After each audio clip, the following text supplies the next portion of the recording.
Sebentar Pak.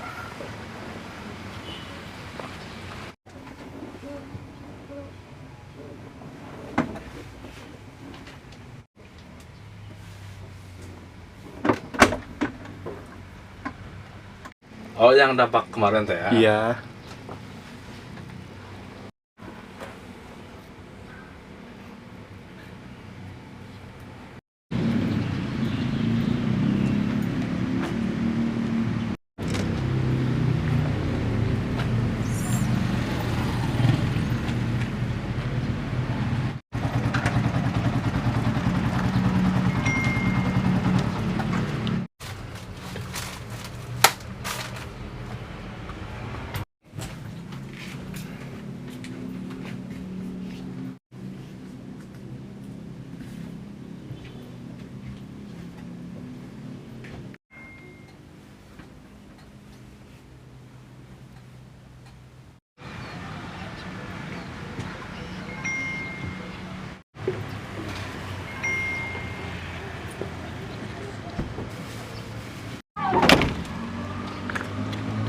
Boleh jalan ke depan ah.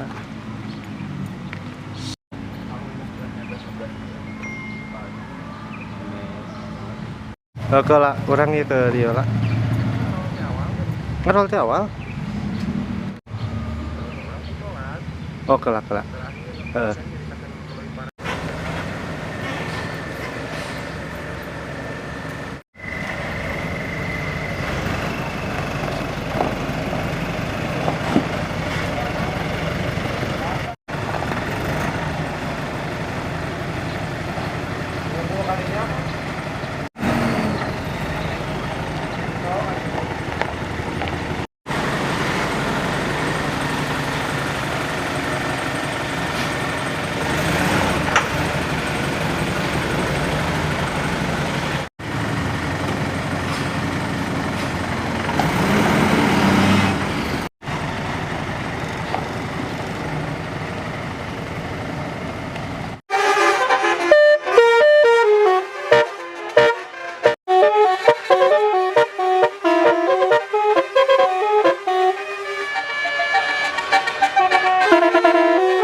Semenjak ada larangan dilarangnya studi tour ini, kalau dari PO bis pariwisata sih memang terdampak banget. Dalam arti biasanya kita bisa jalan sebulan tuh bisa 15 hari jalan. Sekarang dengan adanya larangan studi tour, market kita makin kecil. Kecil itu dalam arti harusnya ada wisata yang kayak seperti sekolahan itu ada misalnya sekitar 40%, ya itu hilang. Jadi untuk kru kita kayak supir, kenek itu terdampak banget, apalagi tour leader, tempat pariwisata, tempat oleh-oleh juga sangat terdampak, termasuk hotel yang suka dipakai anak-anak sekolah itu juga terdampak. Dan larangan itu juga sempat statement Pak Gubernur itu sempat kalau mau studi tour ya nggak usah keluar dari Jawa Barat. Nah itu juga statement itu juga merugikan banget. Dalam arti ada beberapa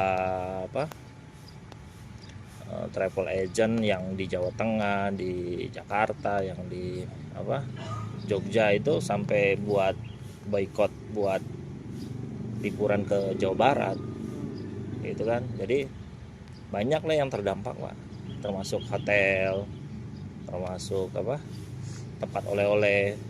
kayak Geruti, Cibaduyut dan lain-lain itu. Mungkin penurunannya sendiri berapa persen Pak? Kalau untuk penurunan sih dalam 2025 ini bisa dibilang 70% lebih Pak. 70. Memang penurunan ini memang lebih ke kita kan gejolak ekonomi pusat itu kan kayak efisiensi pusat itu memang nggak bisa dipungkiri lah ya, itu juga besar banget di kita. Cuman oke lah kalau itu kan merata se-Indonesia. Cuman kalau untuk provinsi kan jadi ikut-ikutan. Jadi kayak kita itu udah jatuh ketimpa tangga. Udah harusnya jebol 50%, ini karena pemerintah daerah ikut-ikutan melarang ini itu yang nggak jelas juga. Jadi makin terpuruk di dunia pariwisata ya, bukan di PU bisa aja. Banyak kayak ya tadi saya contoh lagi kayak pelaku pariwisata seperti tour leader, guide, terus orang hotel, pegawai hotel juga banyak yang di PHK, supir, kenek gitu. Iya itu sih yang kita harapkan. Ayolah kita bisa duduk bareng sama KDM atau Gubernur Jawa Barat untuk memberi solusi gitu loh. Jangan ngomong di sosmed aja gitu loh. Kan nggak ada solusi. Pak, biasanya sendiri sebelum ada larangan ini bisa berapa kali jalan dan sesudahnya sendiri seperti apa? Kalau untuk hari jalan sih biasanya kalau nggak ada larangan tuh ya, kayak bulan Mei, Juni, Juli ini itu high season Pak. High season yang bisa 20 hari jalan lebih. Sekarang untuk dapat 5 hari jalan tuh aja udah luar biasa. Apalagi kru kita kan digajinya per jalan. Berarti artinya ada pengurangan karyawan juga Pak terkait dampak? Iya pasti, kita udah bukan kurang karyawan lagi, udah menjual aset. Kalau untuk segi usaha, tapi pengusaha ya. Tapi kalau kami sih mungkin nggak bisa, ya bisa dibilang bisa dimaklumin lah ya kalau untuk pengusahanya. Cuman kan kasihan lah yang pelaku pekerjanya gitu loh. Mereka mau makan apa? Mereka punya anak istri, gitu. Mereka punya anak yang harus disekolahin. Mereka punya keluarga yang harus dikasih makan. Itu loh harusnya berpikirnya ke situ. Dampaknya luas, gitu loh. Kalau pengusahanya sih ya mungkin masih ada aja solusi usaha lain atau apa ya kan. Tapi ya coba dong kita cari solusi yang baik. Jangan sampai merugikan banyak pihak lah, itu aja sih.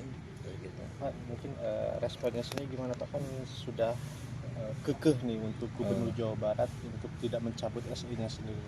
Kalau iya kan kemarin kita melakukan demo itu, saya runut dulu, kita tuh sempat sebenarnya kita nggak mau ada demo seperti ini, cuman kami itu sudah mencoba 3 bulan yang lalu itu udah mencoba menyurati ke provinsi, ke DPRD. Nah itu tapi nggak ada respon sama sekali. Nah dan kita coba undang di sub dan lain-lain juga sama, nggak ada respon sama sekali. Jadi saya pikir makanya kami melakukan demo itu pun kita juga sebenarnya masih tahap negosiasi waktu tanggal 21 itu. Karena kita ke Polda, kata Polda pengen mau disampaikan ke gubernur, siapa tahu ada panggilan gubernur mau bicara sama kita, ternyata itu juga tidak ada respon sama sekali. Ya kayak dicuekin aja, katanya Bapak Aing kan, tapi kan kita nggak dianggap sama sekali. Sampai kita demo pun, kita demo damai loh, kita berusaha damai segala macam. Cuman sampai sore untuk ngomong sama kita atau lewat sekdanya atau lewat perwakilan yang di Gedung Sate itu nggak ada, sama sekali kita nggak dianggap. Sampai kru kami jenuh dan bubar. Dalam arti bubar itu kan itu hampir 200 unit mobil yang menimbulkan kemacetan. Itu sebenarnya tidak kami mau. Kalau kita waktu menimbul kemacetan baru dia ada statement di video itu kan apa sih YouTube ya. Ini kan gubernur nih aneh ya, maksud saya dia itu gubernur YouTube atau gubernur Jawa Barat gitu loh. Masyarakatnya kan pengen ketemu, pengen curhat, minta solusinya apa gitu loh. Cuman malah ditanggapin seperti itu. Bukan kita mau sekarang ini, bukan sekarang siapa yang jago, siapa yang kuat. Harusnya sebagai pemimpin ya rangkul kami untuk cari solusi. Sebenarnya silakan mau dilarang studi tournya, cuman beri solusi yang baik. Nggak semua orang tua mampu, nggak mampu ya. Banyak orang tua yang mampu yang ingin anak-anaknya studi tour juga, dan banyak anak-anak yang lulus SMP, lulus SMA yang sangat ingin studi tour. Kenapa? Itu momen yang nggak akan terulang lagi loh. Saya pernah sekolah SMP SMA, ngerasa nggak studi tour itu apa ya bahasanya mungkin bukan studi tour ya. Kalau memang diributin bahasanya liburan lah apalah, bukan studi tour.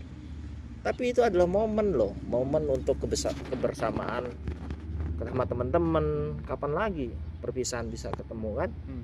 Pak, ini kan mungkin perbandingan kan wali kota Bandung kan memperbolehkan untuk siswanya studi tour, sedangkan Gubernur Jawa Barat kan tidak memperbolehkan. Mungkin respon dari para PO sendiri seperti apa, Pak? Ya, saya terima kasih kepada wali kota Pak Farhan sudah merespon baik.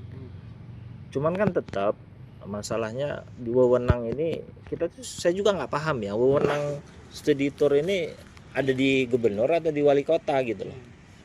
Kalau misalnya di wali kota tapi kok gubernur ikut campur misalnya, tapi katanya sih memang wewenang ini ada di gubernur. Jadi percuma dong, kayak kemarin juga sebenarnya Kementerian Pendidikan, Kementerian Pariwisata sudah coba ngasih masukan yang baik loh, tapi nggak didengar juga gitu loh. Kalau memang ada yang salah di studi tour nih, ayo kita rumuskan gitu loh. Kita tuh kan pingin rumuskan gimana caranya dengan baik gitu loh. Asalnya kalau misalnya sekolahan nggak boleh mengadakan studi tour, seperti kepala sekolah, guru itu nggak boleh mengumpulkan dana siswa untuk studi tour.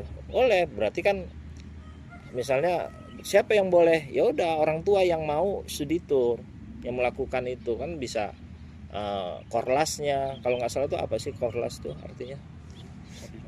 Koordinator kelas yang itu perwakilan dari wali murid gitu kan. Jadi itu juga banyak solusi sebenarnya yang bisa kita duduk bareng dan memecahkan solusi yang baik untuk semua gitu loh. Pak, mungkin terakhir Pak, jika tidak ada respon dari pemerintah provinsi sendiri, mungkin dari PO Bus ini kayak gimana sih sikapnya Pak? Ya kita sih sikapnya pasti yang jelas untuk kedepannya kita akan menyurati lagi untuk gimana caranya kita bisa audiensi ke provinsi, ya khususnya ke KDM, gimana caranya bisa ngobrol santai aja sih, maksudnya nggak usah formal. Perwakilan kami bisa diundang ke provinsi untuk ngobrol, cari solusi yang baik gitu. Satu itu. Kedua, ya semoga harapan kita sih ya tadi balik lagi anggota dewan, DPRD bisa menjembatani kami untuk mempertemukan KDM dan kami biar bisa merumuskan aturan yang baik lah. Itu aja dari kami ya, kalaupun nggak ada respon lagi, kami tidak ditanggapi lagi, ya mungkin akan ada aksi kedua yang lebih besar, dan itu akan melumpuhkan, saya yakin itu bakalan melumpuhkan kota Bandung lagi gitu. Bahkan lebih besar. Kalau kemarin 200 mobil, 200 bis, mungkin bisa 1000 bis. Bayangin aja 1000 bis kalau ditaruh di Gunung Sate itu. Siap. Izin Pak, nama lengkap. Oh ya, perkenalkan saya David Serunting dari PO Megatrans Holiday. Hatur nuhun.